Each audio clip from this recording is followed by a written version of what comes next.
하객들로 가득 찬 성대한 세기의 결혼식, 누가 봐도 완벽해서 흠잡을 데 없는 사위 영웅이 미인을 구하는 극적인 순간으로 시작된 로맨틱한 사랑 이야기. 행복이 손 닿을 거리에 있다고 믿었던 바로 그 순간. 예식이 시작되기 직전 신부의 어머니는 연회장에서 한 의문의 인물로부터 3번에 걸친 소름 끼치는 경고를 받게 됩니다. 공개적으로 소리친 것도 익명의 편지도 아니었습니다. 그저 평범해 보이는 하지만 글자 하나하나가 날카로운 칼날 같은 냅킨 몇 장이었습니다. 이 결혼 절대 안 됩니다. 결혼식 직전 목숨을 걸고 이 메시지를 전달하려던 사람은 도대체 누구였을까요? 그의 목적은 결혼을 망치려는 것이었을까요? 아니면 신부를 구하려는 것이었을까요? 예식 시작을 알리는 카운트다운 속에서 63살의 어머니는 행복에 젖어 있는 딸을 지키기 위해 과연 어떤 선택을 내리게 될까요? 지금부터 영화보다 더 영화 같은 이 결혼식의 폭풍 속으로 여러분을 안내합니다. 제 이름은 김영자입니다. 올해 63 평생을 국어교사로 교단에 섰습니다. 수많은 사춘기 아이들의 반항과 방황을 지켜보며 사람 보는 눈만큼은 누구보다 정확하다고 자부해 왔습니다. 하지만 28살 난 제 외동딸 최지우 앞에서 저의 그 모든 현명함과 신중함은 그저 맹목적인 모성애와 축복으로 변해버리고 말았습니다. 오늘은 제 딸 지우가 세상에서 가장 행복한 신부가 되는 날입니다. 이른 아침 창가로 스며든 부드러운 햇살이 곱게 화장을 마친 딸아이의 얼굴 위로 쏟아졌습니다. 순백의 웨딩드레스를 입은 딸아이는 마치 막 피어나는 백합처럼 아름다웠고 그 모습을 바라보는 제 마음은 만감이 교차했습니다. 분홍빛 옷깃을 갖던 갓난아기가 어느새 이렇게 훌륭하게 자라나 이제 제 손을 떠나 다른 남자의 아내가 되려 합니다. 다행히 그 남자는 꽤 괜찮은 사람이었습니다. 예비사위 박도윤은 제가 본 중 가장 흠잡을 데 없는 청년이었습니다. 그는 국내 굴지의 금융대기업에서 이사직에 오를 만큼 능력 있는 인재였고 외모 또한 훤칠하고 준수했으며 성품은 온화하고 예의가 발랐습니다. 무엇보다 귀한 것은 지우를 대하는 그의 태도였습니다. 행여 깨질까 불면 날아갈까 애지중지하는 그 사랑이 눈에 보일 정도였으니까요. 두 사람의 첫 만남은 친지들 사이에서 무용담처럼 회자되곤 했습니다. 1년 전 지우가 야근을 마치고 늦은 밤 지하철역 근처를 걸어가던 중 날치기를 당했습니다. 지우가 공포에 질려 어쩔 줄 모르고 있을 때 우연히 지나가던 도윤 씨가 위험을 무릅쓰고 범인을 쫓아갔습니다. 그는 가방을 되찾아왔을 뿐만 아니라 격투 과정에서 가벼운 부상까지 입었습니다. 그 긴박했던 영웅의 등장은 곧 아름다운 인연으로 이어졌습니다. 제 눈에 능력과 용기 그리고 정의감까지 갖춘 이런 남자에게 딸을 맡길 수 있다는 건 남은 제 인생의 가장 큰 안도감이었습니다. 저는 딸아이를 보란 듯이 시집 보내기 위해 서울 강남의 최고급 5성급 호텔에서 성대하고 화려한 결혼식을 직접 준비했습니다. 내 딸이 이 세상 가장 좋은 것을 누릴 자격이 있다는 걸 모두에게 보여주고 싶었으니까요. 여마, 거울 속의 자신을 그리고 거울 너머의 저를 바라보며 지우의 눈시울이 붉어졌습니다. 고마워요. 저는 웃으며 다가가 딸아이의 면사포를 정리해주고 손등을 토닥였습니다. 바보 같은 소리, 엄마한테 고맙긴 뭐가 고마워. 네가 행복하게 잘 살면 엄마는 그걸로 좋게. 옆에 있던 메이크업 아티스트가 웃으며 거들었습니다. 어머님은 참 복도 많으세요. 지우 씨처럼 예쁜 따님의 도윤 씨처럼 훌륭한 사위까지 얻으셨잖아요. 그렇습니다. 복이지요. 저는 창밖에 파란 하늘을 올려다보며 미래에 대한 무한한 동경에 빠져들었습니다. 머지않은 미래의 손줄을 안고 재롱을 보는 제 모습을 상상하기도 했습니다.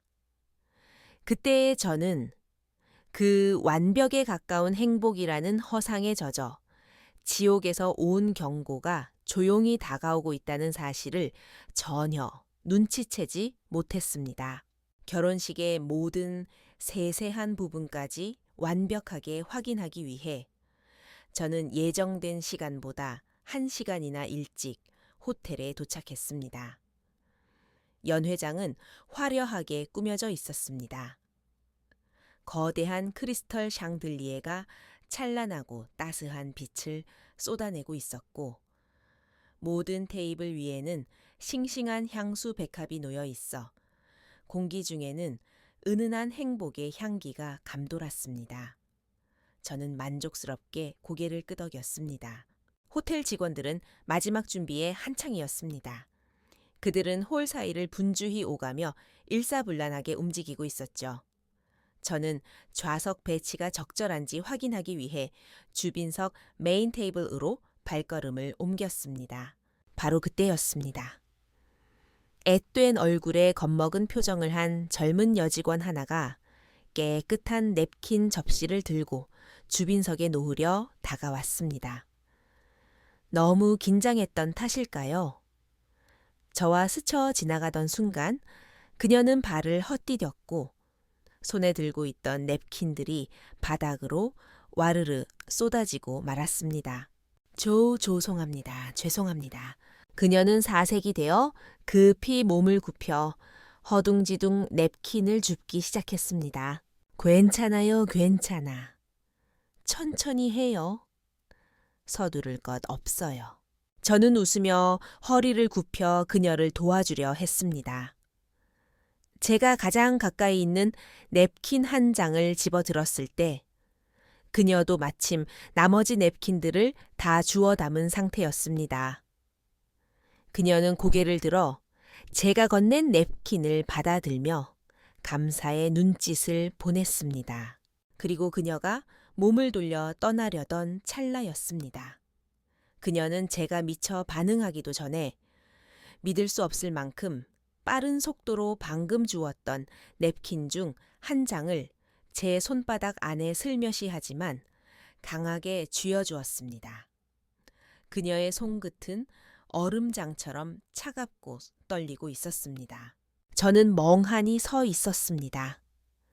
그녀의 얼굴을 제대로 확인하기도 전에 그녀는 마치 놀란 사슴처럼 연회장 측문 뒤로 빠르게 사라져 버렸습니다. 저는 손바닥을 폈습니다. 반듯하게 접힌 냅킨이 있었습니다. 의아해하며 그것을 펼친 순간 파란색 볼펜으로 꾹꾹 눌러 쓴 삐뚤빼뚤하지만 절박함이 느껴지는 5글자가 눈에 들어왔습니다. 이 결혼 절대 안 돼. 도망쳐. 심장이 쿵 하고 내려앉았습니다. 이게 누구의 장난일까요? 주위를 둘러보았지만 직원들은 모두 바쁘게 움직일 뿐 이 작은 소동을 눈치챈 사람은 아무도 없었습니다. 저는 냅킨을 손에 꽉 쥐었습니다. 황당하면서도 어딘가 불안한 기분이 들었습니다. 곧 사돈 즉 도윤 씨의 부모님이 도착했습니다. 그들은 텔레비전에서나 볼 법한 품위 있고 점잖은 사업가 부부였습니다. 사부인께서는 우아한 명품 정장을 입으셨고 사돈 어른은 학식 높은 학자 같은 풍모를 풍기셨습니다. 그들은 제게 더할 나위 없이 따뜻하고 정중하게 대하며 제 손을 잡고 지우 칭찬을 아끼지 않으셨습니다. 도윤이가 지우 같은 처자를 맞이하는 건 집안의 큰 복이라며 입이 마르도록 칭찬하셨죠. 그들의 완벽한 예의와 환대 앞에서 저는 방금 전 그 황당한 쪽지의 존재를 거의 잊을 뻔했습니다. 저는 스스로를 위로했습니다. 도윤 씨에게 거절당한 앙심을 품은 스토커가 장난을 치는 걸 거라고요. 저는 그 냅킨을 쓰레기통에 버리려 했습니다. 그런데 그 이상한 여직원이 다시 나타났습니다. 이번에는 차 주전자를 들고 있었습니다. 그녀가 제 곁으로 와서 물을 따를 때 주전자를 잡은 그녀의 손이 걷잡을 수 없이 미세하게 떨리고 있다는 것을 알아챘습니다. 그녀는 제 찻잔에 물을 채우는 척하며 쟁반의 넓은 가장자리로 사람들의 시선을 교묘하게 가렸습니다. 그리고는 번개 같은 속도로 두 번째 냅킨을 제 찻잔 밑에 재빨리 끼워 넣었습니다. 그 모든 행동을 마친 후 그녀는 감히 저와 눈도 마주치지 못한 채 황급히 물러났습니다. 심장이 다시 한번 덜컥했습니다. 저는 차를 마시는 척 찻잔을 들어 올리며 자연스럽게 냅킨을 집어 들었습니다. 조심스레 펼쳐보니 이번에는 글씨가 더욱 날렸었고 내용은 훨씬 더 다급했습니다. 결혼하면 죽어. 죽어라는 두 글자가 마치 얼음물처럼 머리부터 발끝까지 쏟아지는 기분이었습니다. 아직 평정을 유지하려던 제 심장에 쐐기를 박는 듯 했죠. 등골이 서늘해졌습니다. 이건 단순한 장난이 아니었습니다. 제 시선은 미친 듯이 연회장을 훑으며 그 여직원을 찾기 시작했습니다. 그녀를 찾아야 했습니다. 반드시 물어봐야 했습니다. 저는 사부인께 잠시 실례하겠다는 말을 남기고 자리에서 일어나 화장실 쪽으로 빠르게 걸음을 옮겼습니다. 아무도 없는 화장실로 들어서자마자 숨을 고를 새도 없이 청소 도구함 쪽에서 검은 그림자가 튀어나왔습니다. 소독약 냄새가 밴 차가운 손이 뒤에서 제 입을 틀어막았습니다. 저는 혼비백산하여 비명을 지르며 몸부림치려 했지만 다른 한 손이 저를 옆에 있는 좁은 칸 안으로 거칠게 끌고 들어갔습니다. 택 소리와 함께 문이 잠겼습니다. 공포에 질려 뒤를 돌아보니 바로 그 여직원이었습니다. 공포로 일그러진 창백한 얼굴. 그녀는 입에 검지손가락을 대며 쉿 하는 신용을 했고 그녀의 눈은 끝없는 두려움과 애원으로 가득 차 있었습니다. 그녀는 세 번째, 그리고 마지막 냅킨을 제 주머니에 억지로 쑤셔 넣었습니다. 그리고 문틈 아래를 가리켰습니다. 그녀의 손가락을 따라 시선을 내리니 남자 구두 한 켤레가 우리가 들어온 칸 앞에 딱 멈춰 서 있는 것이 보였습니다. 저는 그 구두를 알고 있었습니다. 제가 예비사위 박도윤에게 선물한 맞춤 수제 구두였습니다.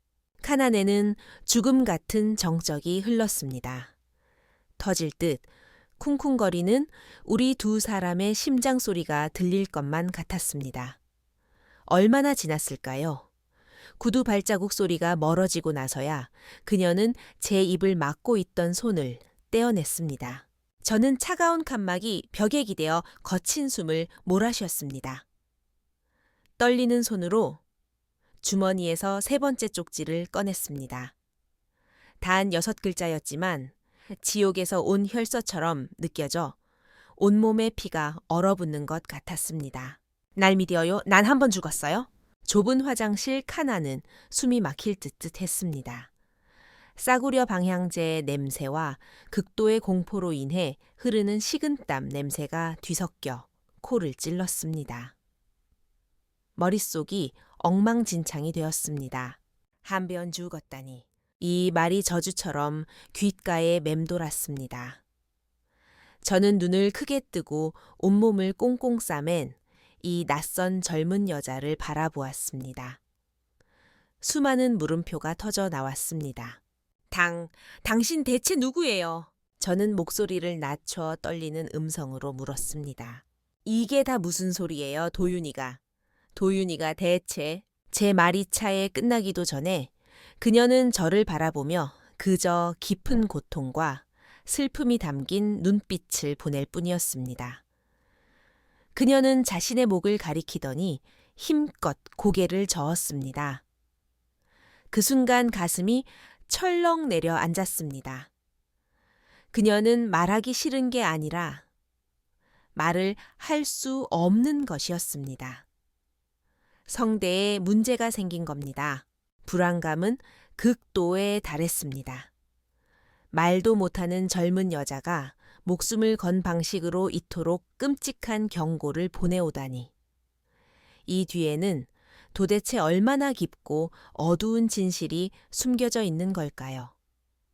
저는 충혈된 그녀의 눈을 보며 억지로 냉정함을 찾으려 애썼습니다. 지금 당황해서는 안 된다는 걸 알았습니다. 제가 그녀의 상황을 이해한 듯 보이자.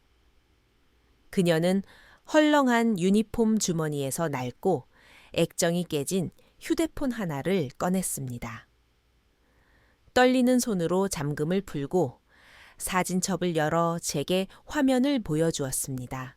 꽤 오래된 듯한 사진이었습니다. 배경은 어느 열대 휴양지의 해변 같았습니다. 석양 아래 보헤미안 스타일의 원피스를 입고 햇살처럼 환하게 웃고 있는 젊은 여자가 한 남자의 품에 행복하게 안겨 있었습니다. 그리고 그 남자는 리넨 셔츠를 입고 더없이 다정한 미소를 짓고 있었죠. 그 남자는 제가 너무나 잘 아는 사람 1시간 뒤면 제 딸을 맞이할 완벽한 예비사위 박도윤이었습니다. 하지만 사진 속에 아름답고 활짝 웃고 있는 여자는 제가 한 번도 본 적 없는 얼굴이었습니다. 이목구비가 뚜렷하고 기품 있는 미녀였는데 눈앞에 마스크를 쓰고 겁에 질려 있는 이 여직원과는 딴판이었습니다. 이야해 하는 저를 보며 그녀는 빈손을 들어 먼저 휴대폰 속의 행복한 여자를 가리키고 다시 마스크를 쓴 자신을 가리켰습니다. 저는 멍해졌습니다. 그녀의 눈을 뚫어지게 쳐다보았습니다. 비록 지금은 공포와 슬픔으로 가득 차 있지만 그 눈매와 쌍꺼풀 라인이 사진 속 여자와 어렴풋이 닮아 보였습니다. 터무니없고 무서운 생각이 마음 깊은 곳에서 솟아올랐습니다. 설마 당신이... 제 목소리는 형편없이 떨렸습니다. 그녀는 저를 보며 무겁게 고개를 끄덕였습니다. 아름답지만 슬픈 그녀의 눈에서 눈물이 소리 없이 굴러 떨어졌습니다. 심장이 멈출 것만 같았습니다. 그녀는 깊은 숨을 들이쉬고 휴대폰 메모장을 열었습니다. 그리고 여전히 떨리는 손으로 작은 화면 위에 제 피를 얼어붙게 만드는 문장을 한 글자씩 힘겹게 타이핑했습니다. 제 이름은 이수진입니다. 저는 그의 전처예요. 제 얼굴은 망가졌고 이건 다 그 사람이 한 짓이에요. 그는 영웅이 아닙니다. 악마예요. 악마. 휴대폰 화면 속에 충격적인 글자들과 눈앞에서 눈물을 흘리는 여자를 번갈아 보았습니다. 머릿속이 하얗게 변하며 윙 하는 소리만 들렸습니다. 말도 안 돼. 도윤이가 내 딸이 강도를 당했을 때 몸을 던져 구했던 그 영웅이 내 앞에서 늘 예의 바르고 겸손했던 그 청년이 친아들처럼 아끼던 그 완벽한 사윗감이 악마라니. 그때 화장실 밖에서 사부인이 저를 부르는 소리와 몇몇 하객들의 웃음소리가 들려왔습니다. 사부인, 사부인, 안에 계세요. 결혼식 곧 시작해요. 이수진 씨는 밖에서 들리는 소리에 놀란 새처럼 몸을 심하게 떨었습니다. 그녀는 미리 준비해둔 전화번호가 적힌 또 다른 냅킨을 제 손에 다급히 쥐어주었습니다. 그리고 화장실 칸 위쪽 천장과의 틈새를 가리키며 그곳으로 빠져나갈 것임을 알렸습니다. 그녀는 저를 보며 입모양으로 소리 없이 마지막 두 글자를 말했습니다. 그으세요. 그 말을 끝으로 그녀는 주저없이 변기를 밟고 날렵하게 위로 올라가 반대편으로 넘어갔고 순식간에 사라졌습니다. 저는 차가운 병이 뚜껑 위에 주저앉아 딸아이의 운명을 쥐인 냅킨 몇 장을 꽉 쥐고 있었습니다. 밖에서 점점 가까워지는 축제 같은 왁자지껄한 소리를 들으며 마치 제가 터무니없고 차가운 악몽 속에 빠진 것만 같았습니다. 어떻게 그 화장실을 걸어 나왔는지 기억조차 나지 않습니다. 화려한 조명과 사람들로 북적이는 연회장으로 다시 돌아왔을 때 저는 마치 다른 세상에서 건너온 것 같은 기분이었습니다. 손발은 차갑게 식었고 심장은 튀어나올 듯 뛰었으며 주변의 환호와 웃음소리는 멀게만 느껴졌습니다. 사부인이 웃으며 다가와 제 손을 잡았습니다. 아이고 사부인, 어디 갔다 오셨어요? 안색이 왜 이렇게 안 좋아요? 너무 좋아서 혈압이라도 오르셨나 봐요. 저는 억지로 입꼬리를 올려 울음보다 더 처참한 미소를 지어 보일 수밖에 없었습니다. 제 시선은 저도 모르게 무대 쪽으로 향했습니다. 예비사위 박도윤이 말끔한 흰색 턱시도를 입고 그곳에 서 있었습니다. 훤칠한 키에 미소를 띤 채 축하하러 온 하객들과 일일이 악수하며 인사를 나누고 있었습니다. 조명 아래 선 그는 동화 속에서 걸어 나온 왕자님처럼 완벽하게 빈틈이 없어 보였습니다. 악마. 이수진 씨의 상처와 공포로 가득 찬 얼굴과 지금 저렇게 온화한 미소를 짓고 있는 그의 얼굴이 제 머릿속에서 미친 듯이 겹쳐지며 찢어지는 듯 했습니다. 누구를 믿어야 할까요? 이성은 제게 말했습니다.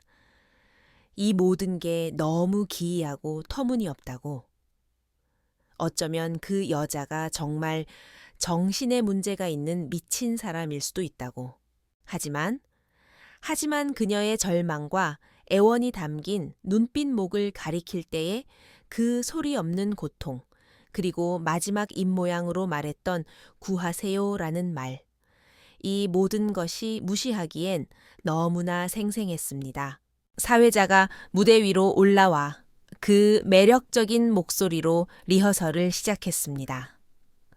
배경음악은 따뜻하고 로맨틱한 결혼 행진곡으로 바뀌었습니다. 시간은 1분 1초 다가오고 있었습니다. 저는 낭떠러지 끝에 서 있는 사람 같았습니다. 뒤는 천길 낭떠러지였습니다. 저는 도박을 할 수 없었습니다. 내 하나뿐인 가장 소중한 딸의 목숨을 담보로 한 남자의 인품을 시험할 수는 없었습니다. 진실이 무엇이든 이수진 씨의 말이 사실이든 아니든 오늘 이 결혼식은 절대 진행되어선 안 됩니다. 대담하고 어쩌면 미쳤다고 할 수도 있는 생각이 마음속에서 솟아올랐습니다.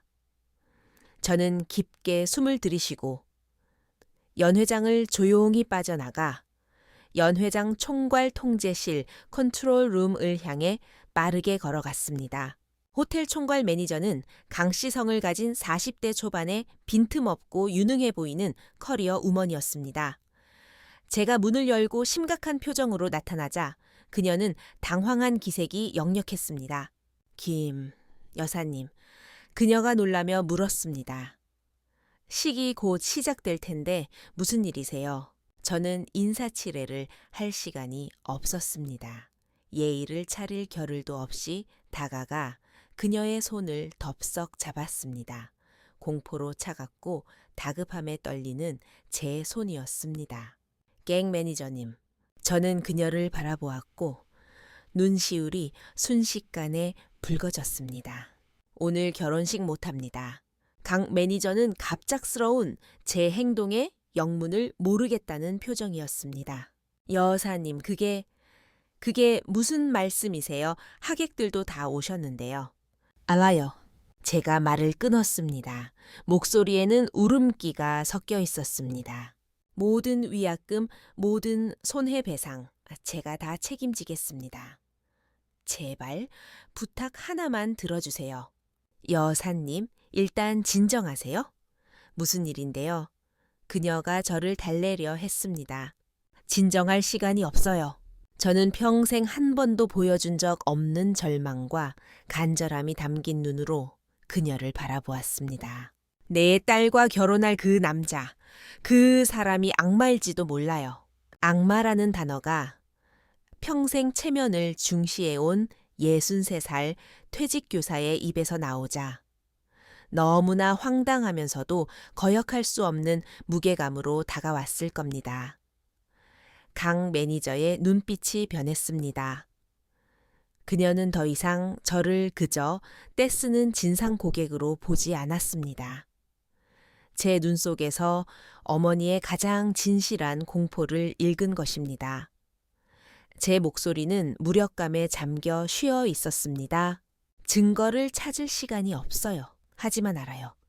만약 오늘 내 딸이 내 손을 잡고 저 버진로드를 걷게 한다면 그 아이를 기다리는 건 행복이 아니라 영원히 빠져나올 수 없는 지옥일지도 모릅니다.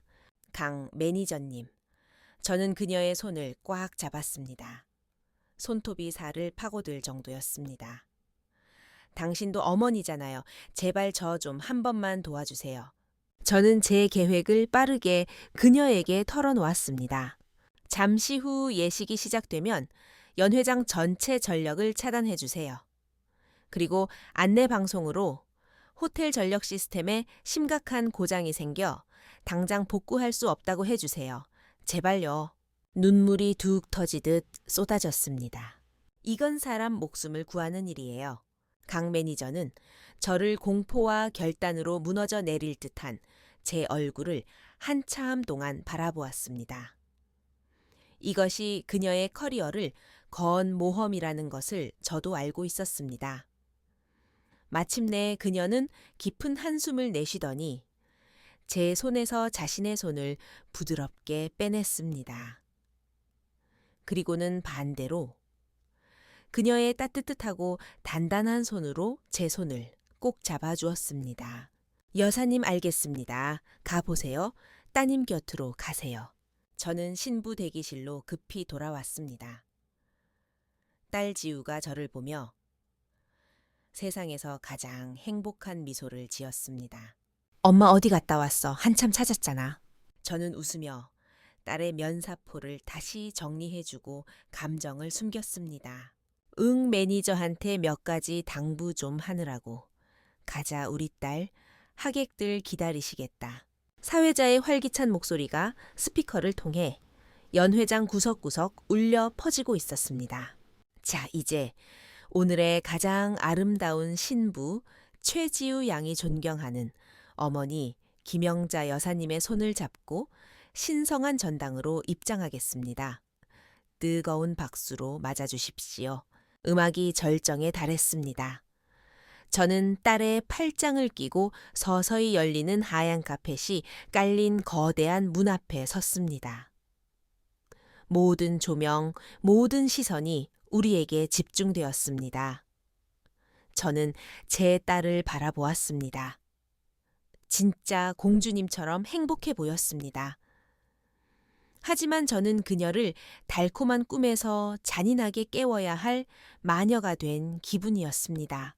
우리는 무대 위에서 손을 내밀고 있는 그녀의 백마탄 왕자를 향해 한 걸음 한 걸음 걸어갔습니다.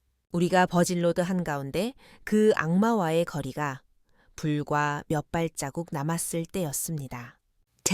거대한 소음과 함께 연회장의 모든 조명, 음향 배경 음악이 순식간에 꺼졌습니다. 세상은 갑작스럽게 죽음 같은 어둠과 적막 속에 잠겼습니다. 하객들의 비명과 웅성거림 속에서 강 매니저가 비상용 확성기를 들고 무대 위에 적시에 나타났습니다. 하객 여러분, 친지 여러분, 정말 죄송합니다. 호텔 중앙 전력 시스템에 예측할 수 없는 심각한 결함이 발생했습니다. 여러분의 안전을 위해 부득이하게 오늘 예식을 즉시 중단해야만 합니다. 강 매니저의 전문적이고 침착한 대처 덕분에 현장의 소동은 서서히 가라앉았습니다. 저는 그 인위적인 어둠 속에서 놀라서 차갑게 식어버린 딸의 손을 꽉 잡았습니다. 그리고 딸의 귀에 대고 우리 둘만 들을 수 있는 단호하고 침착한 목소리로 속삭였습니다. 지우야, 엄마 말 들어. 지금 아무것도 묻지 말고 엄마 따라와. 저의 침착함이 딸에게도 전해진 것일까요? 지우는 혼란스러워하면서도 고개를 끄덕였습니다. 저는 여전히 하얀 웨딩드레스를 입은 딸을 데리고 직원들이 손전등으로 비춰주는 임시 통로를 따라 인파에 섞여 침착하게 연회장을 빠져나왔습니다. 입구에서 우리는 당황한 표정의 박도윤과 그의 부모를 마주쳤습니다. 어머님, 지우야. 이게 도대체 무슨 일입니까? 도윤이 다급하게 물었습니다. 저는 대답하지 않았습니다. 대신 옆에서 저를 안심시키러 온 강 매니저에게 말했습니다. 강 매니저님, 오늘 일은 정말 폐를 끼쳤습니다. 추후 배상 문제는 제 변호사를 통해 연락드리겠습니다. 그리고 저는 당황한 하객들 앞에서 걸음을 멈추고 깊이 허리 숙여 인사했습니다. 친지 여러분, 정말 죄송합니다. 오늘 결혼식은 취소합니다. 나중에 제가 일일이 찾아뵙고 사죄드리겠습니다. 말을 마치자마자 저는 더 이상 주저하지 않고 복잡한 드레스를 입은 딸을 미리 대기시켜둔 택시에 억지로 태웠습니다. 기사님, 출발해 주세요. 택시는 마치 재난을 피해 도망치는 방주처럼 사람들의 놀란 시선을 뒤로하고 바람같이 떠났습니다. 택시는 강남의 화려한 야경을 뚫고 달렸습니다. 차창 밖은 찬란한 넌사인이 번쩍였지만 차 안은 숨 막히는 침묵뿐이었습니다. 지우는 딱딱하게 굳은 채 제 옆에 앉아 있었습니다. 어두운 차 안 그녀의 하얀 웨딩드레스가 유독 창백해 보였습니다. 그녀는 울지도 화내지도 않고 그저 멍하니 앞만 보고 있었습니다. 폭풍전야의 고요함이라는 것을 저는 알고 있었습니다. 집에 도착해 문을 닫고 외부와 차단되자마자 제가 입을 열기도 전에 지우가 획 돌아섰습니다. 난생 처음 듣는 차갑고 낯선 목소리로 따져 물었습니다. 이 엄마. 저를 보는 눈에는 예전의 온순함은 사라지고 배신감에 찬 분노만이 가득했습니다. 방금 호텔에서 그 일 엄마가 한 짓이지 맞지? 저는 부인하지 않았습니다. 이런 상황에서 거짓말은 딸의 지성을 모독하는 일이니까요. 고개를 끄덕였습니다. 그래, 왜요? 지우의 목소리가 단숨에 높아지며 울음이 터져 나왔습니다. 엄마가 무슨 짓을 했는지 알아요. 내 인생에서 가장 중요한 날을 망쳤어. 친척들, 친구들 앞에서 나를 천하의 웃음거리로 만들었다고 엄마가 무슨 권리로 흥분으로 붉게 달아오른 딸의 얼굴을 보며 가슴이 찢어지는 듯 했습니다. 사랑에 깊이 빠진 사람이 이토록 터무니없는 진실을 믿게 만드는 것이 얼마나 어려운 일인지 압니다. 저는 핸드백에서 구겨진 냅킨 3장을 꺼내 내밀었습니다. 이것 때문에. 이게 뭔데? 지우가 낚아채듯 가져가 빠르게 글자를 읽어 내려갔습니다. 이 결혼 절대 안 돼, 도망쳐. 결혼하면 죽어. 날 믿어 나 한 번 죽었어. 지우는 글자들을 보더니 허수음을 터뜨렸습니다. 눈물이 줄줄 흘러내렸습니다. 엄마 겨우 이런 것 때문에 누군지도 모르는 장난질 때문에 딸 결혼식을 망쳤어. 엄마 미쳤어. 장난이 아니야. 제가 설명하려 했습니다. 엄마가 직접 그 여자를 봤어. 말을 못했어. 얼굴에는 그만해. 지우가 제 말을 뚝 끊으며 냅킨을 뭉쳐 바닥에 내동댕이 쳤습니다. 내 듣기 싫어. 엄마의 그 황당한 추측들 듣고 싶지 않다고. 도윤 씨가 어떤 사람인지 내가 더 잘 알아. 내 목숨을 구해준 사람이야. 나한테 얼마나 잘하는지 엄마도 봤잖아. 엄마는 그냥 내 선택을 못 믿는 거야. 내가 행복해지는 게 꼴 보기 싫은 거라고. 그런 게 아니야. 넌 지금 우리 모녀는 거실에서 생애 가장 격렬한 말다툼을 벌였습니다. 딸의 비난 한마디 한마디가 칼이 되어 가슴에 박혔습니다. 그때 지우의 휴대폰이 미친 듯이 울리기 시작했습니다. 화면에 박도윤이라는 이름이 반짝였습니다. 지우는 마치 구명줄이라도 잡은 듯 전화를 받으려 했습니다. 제가 한 발 다가가 딸의 손을 눌렀습니다. 이번에는 강압적이지 않았습니다.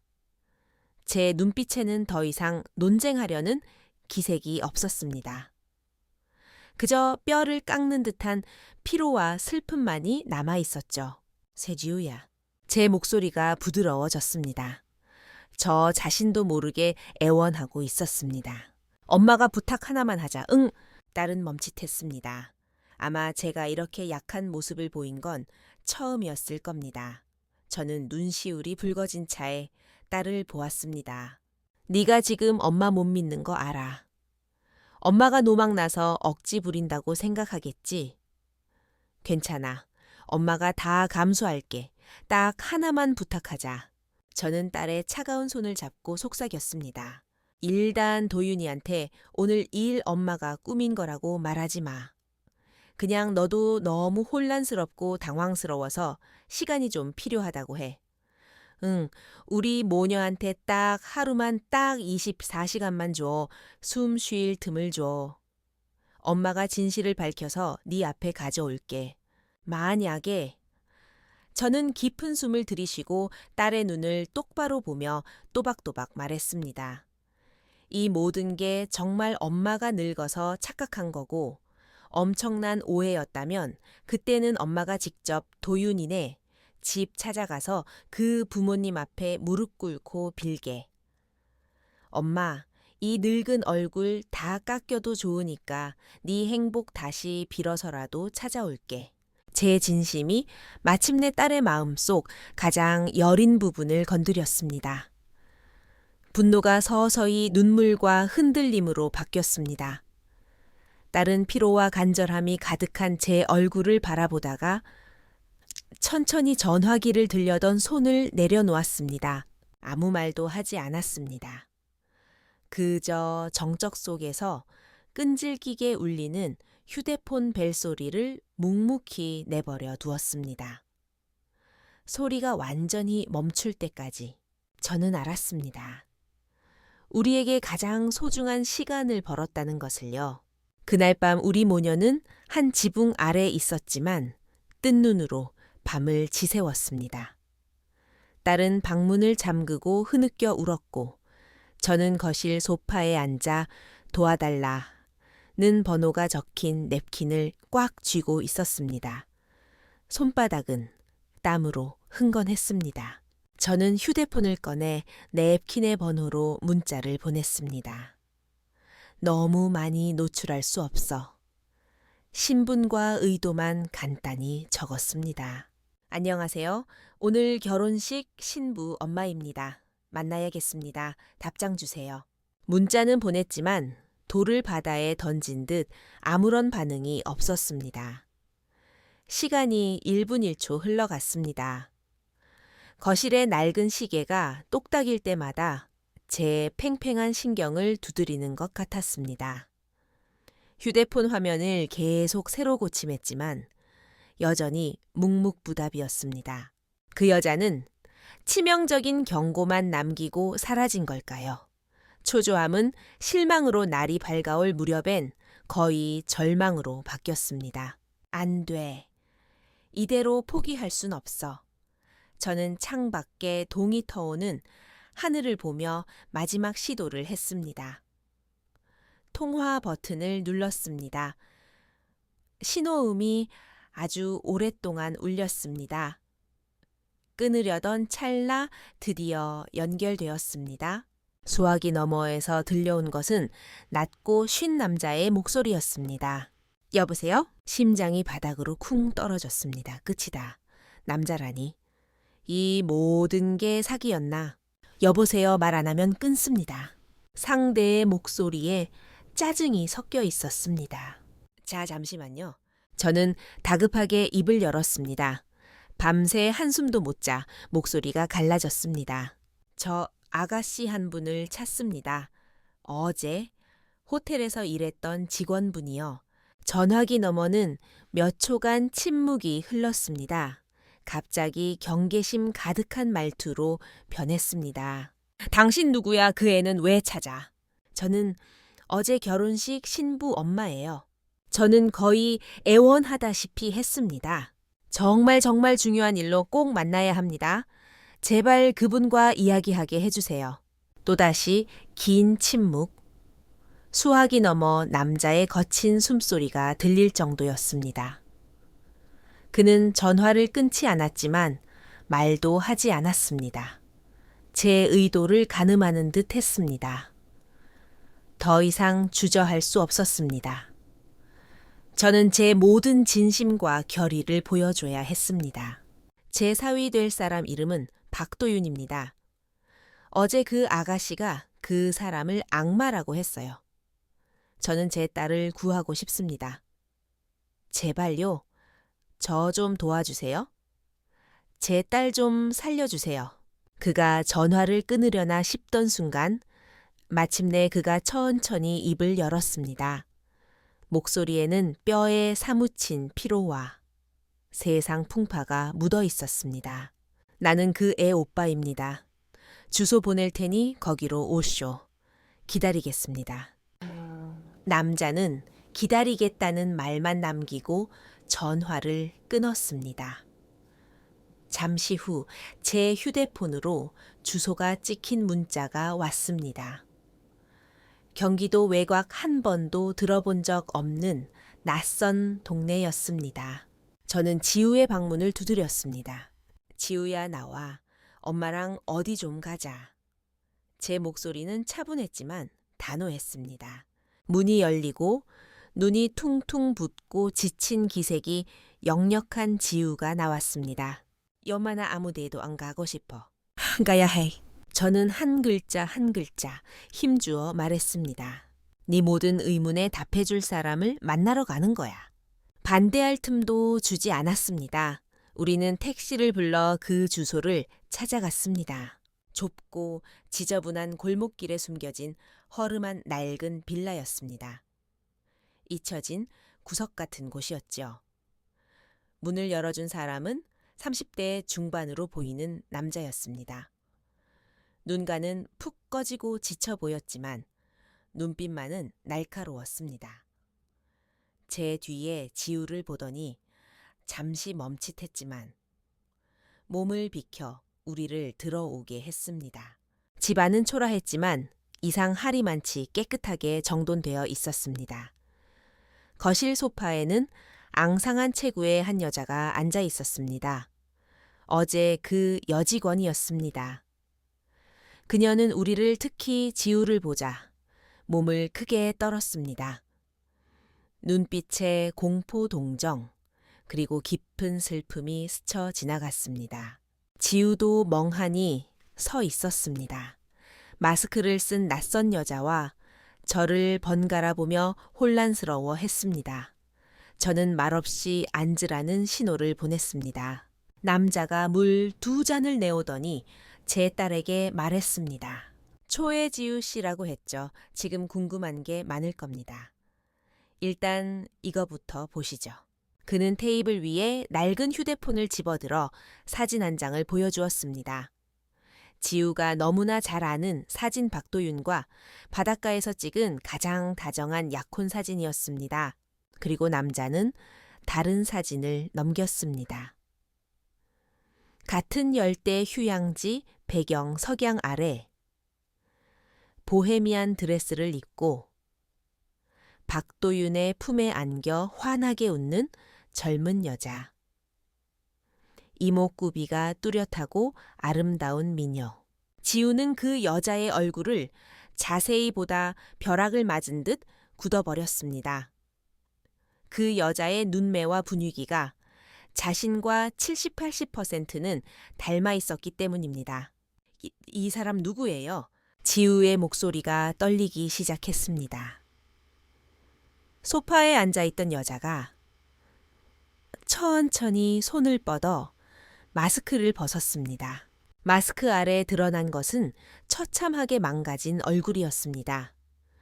왼쪽 뺨에는 눈가부터 턱까지 이어지는 끔찍한 흉터들이 얽히고 설켜 있어 원래의 청순했던 이목구비가 뒤틀려 보였습니다. 그녀는 울지 않았습니다. 그저 지우를 바라보며 먼저 사진 속의 행복한 여자를 가리키고 다시 자신의 상처투성이 얼굴을 가리켰습니다. 지우의 입술이 파르르 떨리고 얼굴이 백지장처럼 하얗게 변해갔습니다. 그녀의 오빠인 이진호 씨가 한숨을 내쉬며 동생의 휴대폰을 가져갔습니다. 메모장을 켜고 동생을 대신해 제 딸의 세상을 뒤집어 놓을 문장을 쳤습니다. 제 이름은 이수진입니다. 박도윤의 전처예요. 사진 속 여자가 바로 접니다. 5년 전엔 저런 모습이었죠. 제 얼굴이 이렇게 되고 목소리를 잃은 건 전부 박도윤, 그 인간이 한 짓입니다. 그는 영웅이 아닙니다. 철저한 악마입니다. 지우는 화면 속의 끔찍한 문장들을 보며 몸을 떨기 시작했습니다. 믿을 수 없다는 눈으로 이수진 씨를 쳐다보았습니다.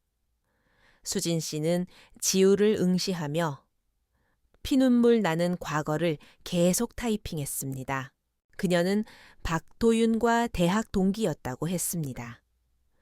집안 형편이 꽤 괜찮았던 그녀에게 박도윤이 미친 듯이 구애했고 졸업 후 결혼했습니다. 하지만 결혼 후 박도윤의 본색이 드러났습니다. 그는 성실한 청년이 아니라 구제불능의 도박 중독자였고 밖에서 거액의 사채를 쓰고 있었습니다. 5년 전 사채업자들의 압박이 심해지자 박도윤은 수진 씨 앞으로 보상금 50억 원에 달하는 거액의 여행자 보험과 생명보험을 들었습니다. 그리고 두 번째 신혼여행이라며 태국 푸켓으로 그녀를 데려갔습니다. 인적이 드문 절벽에서 그는 수진 씨에게 성대를 손상시키는 강력한 약물을 탄 음료를 마시게 해 소리를 지르지 못하게 만들었습니다. 그리고 석양 아래서 그녀를 껴안고 마지막으로 사랑해 라고 말한 뒤 주저없이 그녀를 절벽 아래로 밀어버렸습니다. 수진 씨는 계속 글을 써 내려갔습니다. 글자 하나하나가 돌덩이처럼 우리 모녀의 가슴을 쳤습니다. 운 좋게 현지 어부에게 구조되어 살았습니다. 하지만 바위에 긁혀 얼굴은 엉망이 되었고 약물 때문에 성대는 영구 손상을 입었습니다. 지난 5년은 지옥이었습니다. 수차례의 피부 이식과 수술도 고통스러웠지만 더 끔찍한 건 마음의 상처였습니다. 심각한 외상 후 스트레스 장애, PTSD로 사람을 만나는 것도 말하는 것도 무서웠습니다. 매일 밤 그가 저를 미는 악몽을 꿉니다. 제 오빠가 그녀는 옆에 침묵하고 있는 오빠를 감사한 눈빛으로 바라보았습니다. 모든 걸 포기하고 저를 지옥에서 끌어올려 줬습니다. 사람 구실하며 서 있기까지 꼬박 5년이 걸렸어요. 이번에 돌아온 목적은 딱 하나입니다. 그녀가 고개를 들었습니다. 망가진 눈동자 속에서 처음으로 복수의 불꽃이 타올랐습니다. 박도윤, 그 인간 탈을 쓴 악마를 내 손으로 감옥에 쳐넣는 것. 내 잃어버린 5년의 지옥에 대한 값을 치르게 하는 것입니다. 변호사를 선임하고 증거를 모으려던 채 그가 당신과 결혼한다는 소식을 들었습니다. 그가 또 똑같은 짓을 꾸미고 있다는 걸 알았죠. 시간이 없어서 가장 위험하고 무식한 방법으로 호텔 잠입을 선택했던 겁니다. 여기까지 본 지우가 갑자기 무언가 떠오른 듯 떨며 물었습니다. 그럼 나 구해줬을 때 그 강도는 수진 씨의 오빠가 차갑게 비웃으며 대답했습니다. 그 강도 배우입니다. 돈 받고 고용된 양아치. 네, 지우는 완전히 넋을 잃었습니다. 수진 씨가 마지막으로 가장 치명적인 진실을 쳤습니다. 그의 영웅놀이는 처음부터 끝까지 자작극이에요. 그는 당신의 모든 상황을 알고 있었고 처음부터 당신 돈을 노리고 접근한 겁니다. 그리고 수진 씨가 고개를 들어 깊은 공포와 우려의 눈빛을 보냈습니다. 어제 그가 눈치챘을지도 몰라요. 내가 안 죽었다는 걸 알았을 수도 있어요. 조심해야 해요. 그는 돈을 위해서라면 뭐든 하는 인간이에요. 모든 이야기를 들은 지우는 더 이상 버티지 못하고 제 품으로 쓰러졌습니다. 저는 사시나무 떨듯 떠는 딸을 꽉 껴안았습니다. 제 마음속에는 더 이상 일말의 망설임도 갈등도 없었습니다. 오직 타오르는 분노와 무슨 수를 써서라도 딸을 지키겠다는 결심뿐이었습니다. 저는 고개를 들어 이수진 씨와 그녀의 오빠를 보며 평생 가장 단호한 목소리로 말했습니다. 고마워요. 이건 당신 혼자만의 싸움이 아니에요. 이제 우리가 반격할 차례입니다. 그 숨 막히던 오후 이후 우리 세 여자와 수진 씨의 오빠는 예상치 못한 복수 연합을 결성했습니다. 그날 밤 안전가옥인 그 빌라에서 우리는 서울 최고의 형사 전문 한 변호사님께 연락했습니다. 한 변호사님은 수진 씨가 제공한 모든 증거 위조된 사망, 진단서 박도윤이 보험금을 수령한 내역 태국병원의 진료 기록을 검토한 후 심각한 표정을 지었습니다. 증거는 꽤 유리합니다. 보스네 보험 사기는 충분히 입증돼요. 하지만 살인 미수를 입증하려면 가장 중요한 고리가 빠져 있습니다. 바로 살인의 고의성을 입증할 직접 증거요. 한 변호사님이 우리를 보며 또박또박 말했습니다. 박도윤은 주도 면밀하고 교활한 인간입니다. 절대 쉽게 꼬리를 밟히지 않죠. 그래서 우리는 덫을 놓아야 합니다. 그가 상황을 완전히 통제하고 있다고 착각하게 만들어서 방심한 틈에 스스로 마각을 드러내게 만드는 덫이요. 그렇게 박도윤과 그의 가족 전체를 겨냥한 정교한 홍문연 초대받은 손님을 해치려는 잔치, 어이막이 올랐습니다. 계획의 첫 단계는 제 딸 지우가 맡았습니다. 지우는 평생 가장 큰 용기를 내어 박도윤에게 전화를 걸었습니다. 전화기 너머로 우리는 미리 연습한 각본대로 엄마의 억지 때문에 지치고 힘들어서 오직 약혼자에게 의지하고 싶은 사랑에 빠진 여자를 연기했습니다. 도윤 씨, 미안해. 지우의 목소리엔 적당한 울음과 억울함이 섞여 있었습니다. 다 엄마 때문이야. 엄마가 너무 고집불통이라 당신이 엄마 미워하지 않았으면 좋겠어. 나 정말 당신 없으면 안 돼. 전화기 너머의 박도윤은 이 결과에 매우 만족한 듯 했습니다. 그는 특유의 사람을 빠져 죽게 만들 만큼 다정하고 부드러운 말투로 지우를 위로했습니다. 마지막으로 지우가 재결합을 요청했습니다. 도윤 씨, 나 더 이상 엄마랑 싸우기 싫어.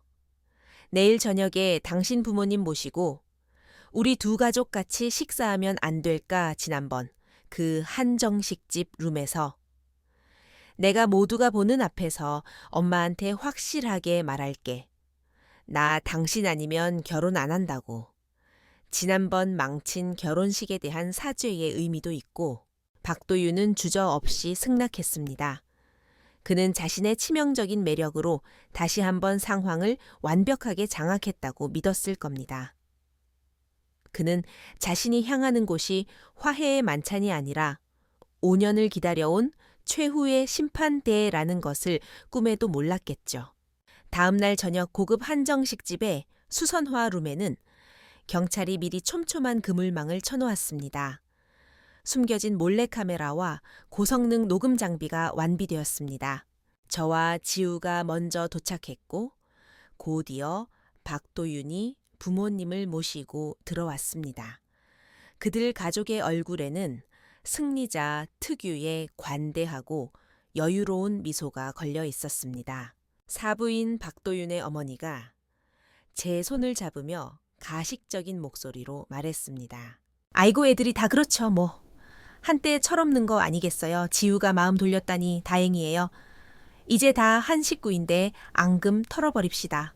저는 속으로 코웃음을 쳤지만 얼굴로는 딱딱하게 굳은 미소를 억지로 지어 보였습니다.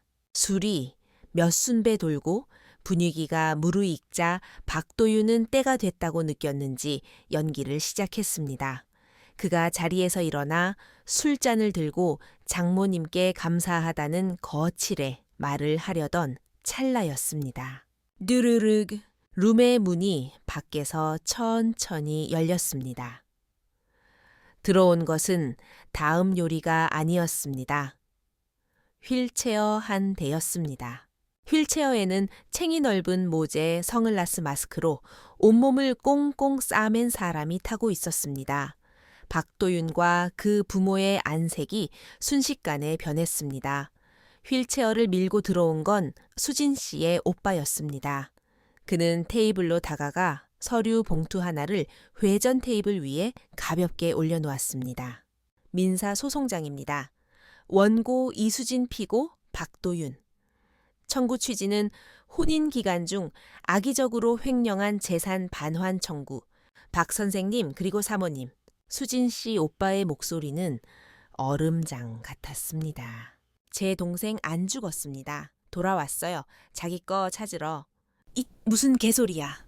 박도윤의 아버지가 벌떡 일어나 핏대를 세우며 소리쳤습니다. 겉으론 강해 보이지만 속은 떨고 있었습니다. 수진이는 5년 전에 사고로 죽었어. 어디서 사기꾼들이 들어와서 사고요. 수진 씨 오빠가 비리하게 웃었습니다. 네, 50억짜리 사고였죠. 그때 휠체어에 앉은 이수진 씨가 천천히 선글라스와 마스크를 벗었습니다. 조명 아래 상처투성이의 얼굴이 드러나는 순간 박도윤의 어머니가 억눌린 비명을 지르며 뒷걸음질 쳤습니다. 박도윤의 얼굴에서 핏기가 싹 가셨습니다. 하지만 그는 역시 멘탈이 강한 인간이었습니다. 최초의 충격이 지나가자 놀랍게도 빠르게 평정을 되찾더군요. 그는 수진 씨를 보며 일말의 죄책감도 없는 오직 차가운 계산만이 담긴 눈으로 말했습니다. 무세운 소리를 하는지 모르겠군. 내가 당신을 해쳤다는 증거 있어.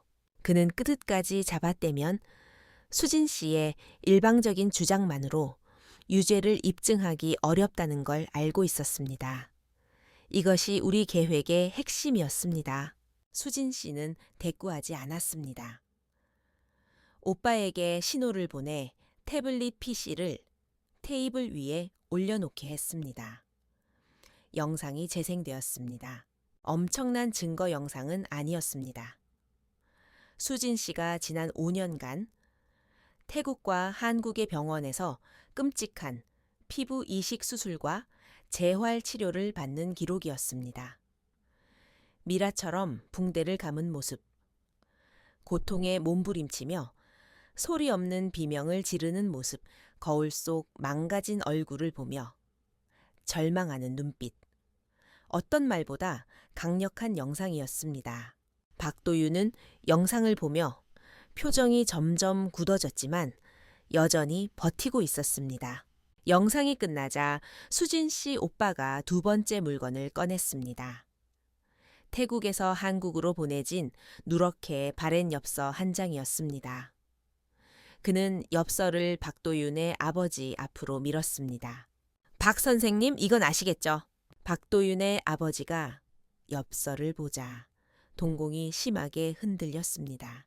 이건 5년 전 수진이가 절벽에서 떨어진 후 구조해준 태국 어부가 수진이가 기절하기 전 마지막 힘을 짜내 적어준 주소로 보낸 구조 요청 엽서입니다. 그런데 이 엽서가 왜 가족에게 전달되지 않았을까요? 당시 우체국장으로 계시던 당신 친척이 중간에서 가로챘으니까요. 아버지가 언제 그런 짓을, 이건 박도윤조차 몰랐던 비밀인 듯 했습니다. 니오 생사람 잡지 마. 아버지는 완전히 당황했습니다. 생사람인지 아닌지 경찰이 당시 그 우체국장 계좌랑 그 직후 갑자기 불어난 자금 출처만 조사하면 다 나올 겁니다. 수진 씨 오빠의 목소리는 크지 않았지만 비수처럼 꽂혔습니다. 이 말을 듣자 박도윤 어머니의 심리적 방어선이 가장 먼저 무너졌습니다. 우린 상관없어. 우린 상관없다고. 그녀가 갑자기 히스테릭하게 소리를 질렀습니다. 다 자애가 다 도윤이 저 짐승 같은 놈이 시킨 거야. 우리가 도와줘서 입 다물고 보험금 타내면 강남에 아파트 사준다고 했어. 쟤가 시킨 거라고. 당신 입 다물어. 박도윤의 아버지가 분노하며 말을 끊었지만 이미 늦었습니다. 어머니가 극도의 공포 속에서 내뱉은 이 자백은 비록 법적 효력은 다툴지 몰라도 그들의 심리를 무너뜨리는 결정타가 되었습니다. 견고해 보였던 가족 사기단이 내부에서부터 붕괴한 것입니다. 그들이 혼란에 빠진 그 순간 잠복해 있던 경찰들이 들이닥쳐 세 사람을 제압했습니다. 박도윤 씨, 담당 형사가 차갑게 말했습니다. 당신 어머니의 진술은 다 녹음됐습니다. 추가 조사가 필요하겠지만 당신과 가족은 특수 사기 및 증거 인멸 혐의가 있습니다. 서로 가서 얘기하시죠. 박도윤과 그 부모의 체포는 호수에 던져진 거석처럼 서울 상류층과 금융계에 거대한 파장을 일으켰습니다. 언론 보도가 쏟아졌습니다. 젊고 유망한 금융 엘리트와 죽은 줄 알았던 전처 영웅 자작극, 그리고 가족이 공모한 범죄. 모든 자극적인 요소가 결합되어 그해 가장 충격적인 뉴스가 되었습니다.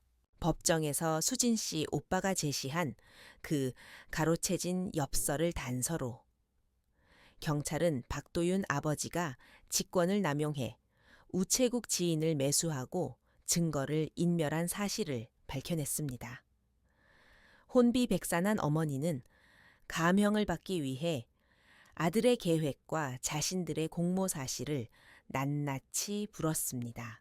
증인 물적 증거 가족의 배신. 박도윤은 더 이상 빠져나갈 구멍이 없었습니다. 결국 그는 살인미수보험 사기 등 다수의 중범죄로 무기징역을 선고받았습니다. 그의 부모 또한 범인 은닉 및 사기 방조죄로 실형을 살게 되었습니다. 겉만 번지르르 했던 한 가족은 탐욕과 죄악 속에서 철저히 파멸했습니다. 폭풍이 지나가고 어느 화창한 오후, 저와 제 딸 지유, 그리고 무거운 짐을 내려놓은 이수진 씨, 세 여자는 한강변의 카페에서 다시 만났습니다. 수진 씨는 여전히 마스크를 쓰고 있었지만 눈빛에는 더 이상 그늘이나 공포가 없었습니다. 대신 비 온 뒤 갠 하늘처럼 맑고 차분한 빛이 감돌았습니다. 그녀는 되찾은 50억 원의 보험금으로 수진 리본 재단을 설립하겠다고 했습니다. 자신과 같은 가정 폭력 및 범죄 피해 여성들을 위해 법률 지원 심리 상담 직업 훈련을 제공하여 다시 일어설 수 있게 돕고 싶다고 했습니다. 지우는 존경과 감사가 담긴 눈으로 그녀를 바라보며 손을 잡았습니다. 수진애 씨 정말 고마워요. 날 구해줘서. 수진 씨가 눈웃음을 지으며 태블릿에 천천히 글을 썼습니다. 아니요, 지우 씨. 우리가 우리 자신을 구한 거예요. 서로 다른 폭풍우를 겪고 단단해진 두 젊은 여자를 보며 저는 가슴 깊은 곳에서 뭉클함을 느꼈습니다. 저는 커피 잔을 들며 말했습니다. 그래, 명심하렴. 결혼은 여자 인생의 전부가 아니야. 피난처도 아니고 보험은 더더욱 아니지. 낭떠러지 앞에서 멈출 줄 아는 용기. 아니, 나를 밀어버리려는 사람을 지옥으로 끌고 들어갈 용기. 그게 진짜 지혜란다. 우리 셋은 마주보며 웃었습니다. 그 웃음 속에는 살아남은 자의 안도감 미래에 대한 기대, 그리고 여성들만이 공유할 수 있는 가장 견고하고 따뜻한 연대감이 녹아 있었습니다. 강제로 중단되었던 그 결혼식은 누구의 인생도 끝내지 않았습니다. 오히려 가장 완벽한 새로운 시작이 되었습니다. 한 용감한 여자는 복수와 구원의 서막을 열었고 한 착한 여자는 인생에서 가장 비싸고 귀중한 수업을 얻었으니까요. 그리고 저란 늙은이도 깨달았습니다. 자식을 보호한다는 건 비를 대신 맞아주는 게 아니라 폭풍우 속에서도 두 발로 버티고 서서 사람의 본성을 꿰뚫어 보며 두려움 없이 앞으로 나아가라고 가르치는 것이라는 걸요. 소름 끼치도록 완벽했던 박도윤의 위장사랑과 결혼을 철저한 계산과 사기극의 도구로 삼았던 그 악랄함. 그리고 자식의 죄를 덮기 위해 양심을 팔아버린 부모. 이 이야기는 우리에게 묵직한 질문을 던집니다. 상대가 너무 완벽해 보일 때 우리는 운명적인 사랑에 감사해야 할까요? 아니면 한 번쯤 의심해 봐야 할까요?